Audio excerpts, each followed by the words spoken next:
ये कहानी 12 साल के लड़के की है जो बचपन से ही लड़कियों की केनी ठेनी बनाना चाहता था। अपने दोस्तों की वजह से वो कुछ गलत आदतों का शिकार हो जाता है और अपने से बड़ी उम्र की लड़कियों के साथ टपाटप करने की कोशिश भी करता है, लेकिन उसे कोई नहीं मिलता। जिसके बाद वो एक मरी हुई लड़की के साथ टपाटप करता है और अपनी हवस की प्यास बुझाता है। फिर मूवी में आगे क्या क्या होता है ये हम इस एक्सप्लेनेशन वीडियो में जानेंगे। मूवी की शुरुआत 1955 से होती है, जहाँ पर हम हमारी मूवी के मेन कैरेक्टर हैरी को देखते हैं, जिसकी उम्र सिर्फ 12 साल है। हैरी थिएटर में बैठकर एक रोमांटिक मूवी देख रहा था। उस मूवी में प्रिंस लड़ाई खत्म होने के बाद अपनी प्रिंसेस के पास आता है और उसे शादी करता है। यहाँ पर हैरी उस प्रिंसेस की तरफ काफी ज्यादा अट्रैक्ट हो जाता है। अब यहाँ पर हैरी ने भी मन बना लिया था कि वो भी ऐसी ही किसी लड़की को ढूंढकर उसके साथ शादी करेगा। मूवी खत्म होने के बाद थिएटर से बाहर जाते समय हैरी उस मूवी का एक पोस्टर चोरी कर लेता है। घर पहुंचने के बाद हैरी अपनी मॉम के साथ खाना खाने लगता है। खाना खाते समय हैरी अपनी मॉम से पूछता है कि आपने डैडी से शादी क्यों की थी, तो उसकी मॉम बताती है कि तुम्हारे डैड मेरे ब्रदर के दोस्त थे और एक दिन उन्होंने शादी के लिए मुझे प्रपोज किया। शाम को हैरी अपने दोस्त स्टैन के पास चला जाता है, जो उम्र में हैरी से थोड़ा बड़ा था। वो हैरी को एक लड़की की पिक्चर दिखाता है। अब हैरी भी स्टैन को उस मूवी का पोस्टर दिखाता है, लेकिन स्टैन को वो पोस्टर कुछ खास पसंद नहीं आता। इन सबके बाद स्टैन हैरी को टपाटप के बारे में बताता है और लड़कियों को अनबॉक्सिंग करने का ज्ञान देता है। इसके बारे में हैरी को कुछ भी नहीं पता था। स्टैन उसे कहता है कि बड़े होने के बाद ये चीजें सबको करनी पड़ती है और तुम्हारे पेरेंट्स ने भी ऐसा ही किया था। वो हर तरीके से हैरी को समझाने की कोशिश करता है और थोड़े टाइम बाद वो दोनों एक कार्निवल में चले जाते हैं। स्टैन हैरी से कहता है कि हमें तुम्हारे लिए यहाँ पर कोई न कोई लड़की तो जरूर मिल जाएगी और तुम्हें डरने की जरूरत बिल्कुल नहीं है, क्योंकि मैंने पहले भी यहाँ पर काफी बार ऐसा किया है। स्टैन को विल राइड पर कैथी दिखाई देती है। स्टैन हैरी को कैथी के साथ राइड पर बैठने के लिए बोलता है। हैरी स्टैन की बात मान लेता है। वैसे कैथी हैरी के करीब आने की कोशिश तो करती है, लेकिन हैरी से कोई रिस्पॉन्स न मिलने पर वो उसके साथ कुछ नहीं करती। राइड खत्म होने के बाद स्टैन को पता चलता है कि हैरी ने तो कैथी के साथ कुछ भी नहीं किया है, जिसके बाद वो दोनों कार्निवल में वुमन फाइट देखने के लिए चले जाते हैं। यहाँ पर हैरी की मुलाकात एक ब्यूटीफुल वुमन से होती है, जिसे देखकर स्टैन कहता है कि ये वुमन तुम्हारे लिए बिल्कुल परफेक्ट है। वो वुमन अपने बॉयफ्रेंड के साथ फाइट देखने के लिए फाइटिंग हॉल में चली जाती है। वो दोनों भी उसके पीछे पीछे हॉल के अंदर चले जाते हैं। फाइट देखते समय उस लड़की का बॉयफ्रेंड उसे किस करने लगता है। स्टैन और हैरी भी ये सब कुछ देख रहे थे।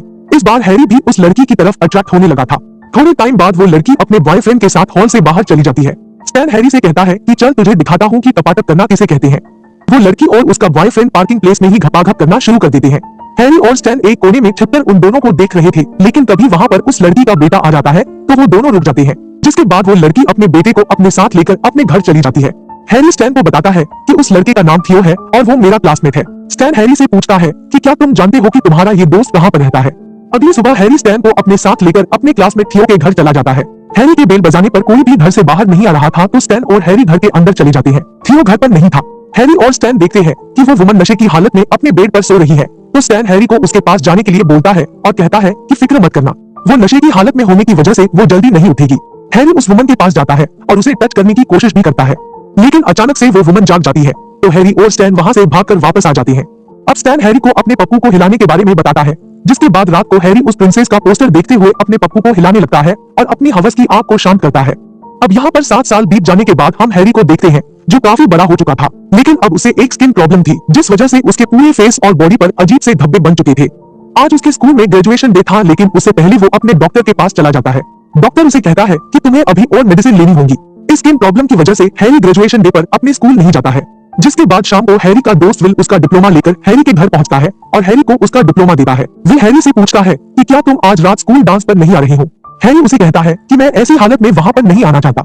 जिसके बाद विल हैरी को अपने साथ लेकर निकोल ट्रेन के पास चला जाता है। जिसके बाद वो दोनों ट्रेन का लॉक तोड़कर उसके अंदर चले जाते हैं, जहाँ पर काफी सारी ड्रिंक्स रखी हुई थी। ड्रिंक के नशे में हैरी विल को अपनी एक पोएट्री सुनाता है, जो उसने क्लास की सबसे सुंदर लड़की लीजा के लिए लिखी थी।